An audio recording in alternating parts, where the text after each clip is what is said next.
There's no other sport that can give you the same companionship that riding can. You have your friends, you have your people, but the people, even though they say they don't judge, they can judge. The horse never judges. The horse just takes you as you are. If you're good one day, you're good one day. If you're bad one day, they just deal with it. So it's the best sport. Hi, my name is Tracy Cole. I have been riding since March 12th of 1972. It's 51 years this year.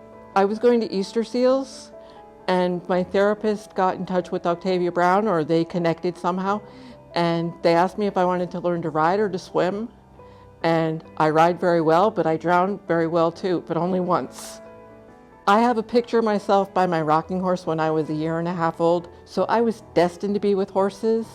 But if you can't walk, it's like, that sounds like it's kind of a hard thing to do. And when I was given the option, it was like, yes. And then I found out that I can not only walk, but I can trot, and I have cantered and galloped and jumped, and it's taken me to all the places I can't go on my own 2 feet. Little tap with their encouragement stick with Deanie.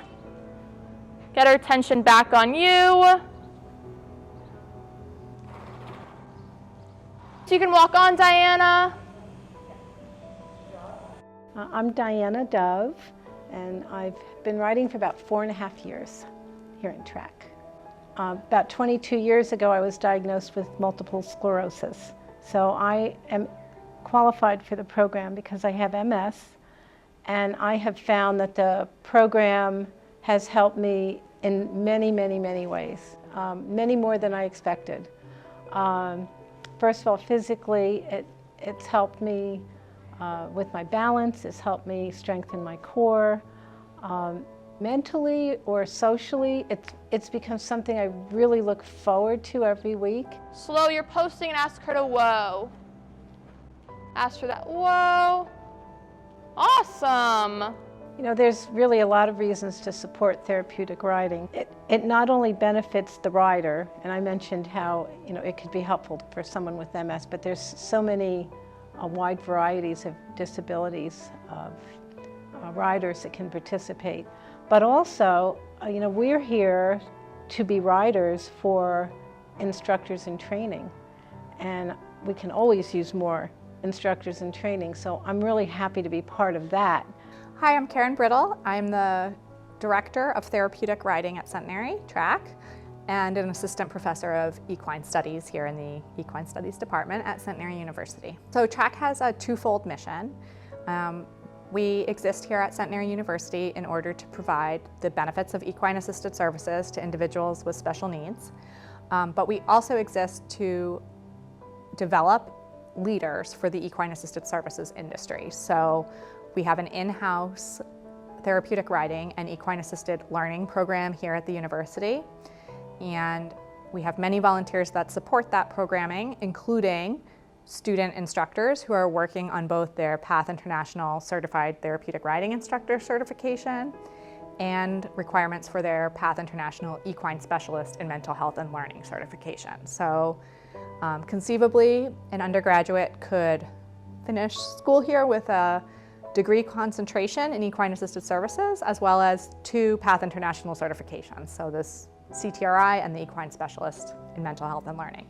One of the things that I love the most about the equine-assisted services field is that, yes, it gives access to the riders and participants, but it also gives access to horses to thousands of volunteers around the country who might never have had the chance to interact with horses, even though that was something they'd always wanted to do. And so I think when you think about equine-assisted services, it's making the horse industry accessible to people with disabilities, people who may not have the income to get involved with horses in traditional ways, or people from perhaps more urban or suburban communities where horses aren't found on every street. So I think in that way, it's a really amazing industry. Equine-assisted services programs are always in need of funding because, of course, horses, as magnificent as they are expensive to keep and care for. And because a lot of the services that we provide are very learner-centered or individualized. So they're kind of resource-intensive in that way, too. As special as these services are, you know, for example, the camp I was running this week, it was myself, 2 student interns, and then about 15 volunteers who helped out. So those volunteers all need management. All of those things require resources. So I think funding is just baseline crucial to keep these programs up and running. When the TRAC program was fortunate to get funding from an organization like PNHS Foundation, we can use that to enhance our programming, to pilot programming, and also to help ensure that no one who needs these services is turned away because of inability to pay. So for example, this summer's Read and Ride program that employed a certified special education teacher was something we were only able to do because of the funding from the foundation.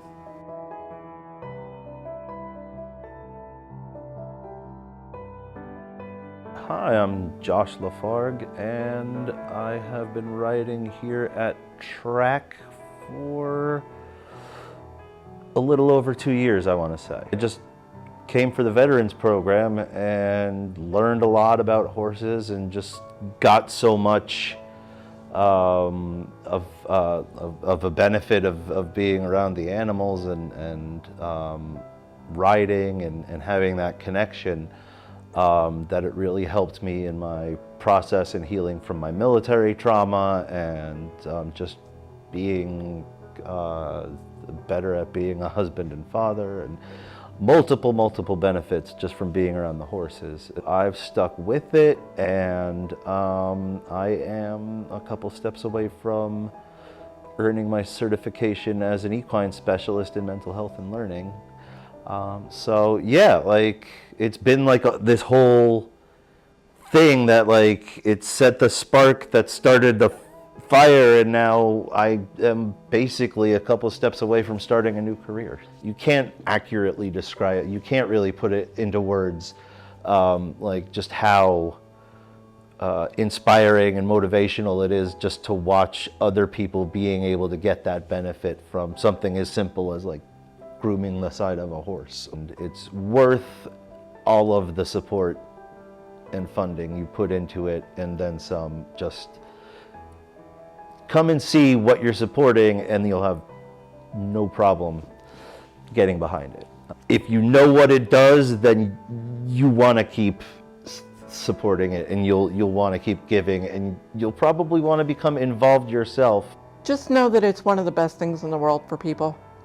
People should support TRAC and other therapeutic riding groups because it gives the people that are using the group the opportunities to do things they can't do on their own.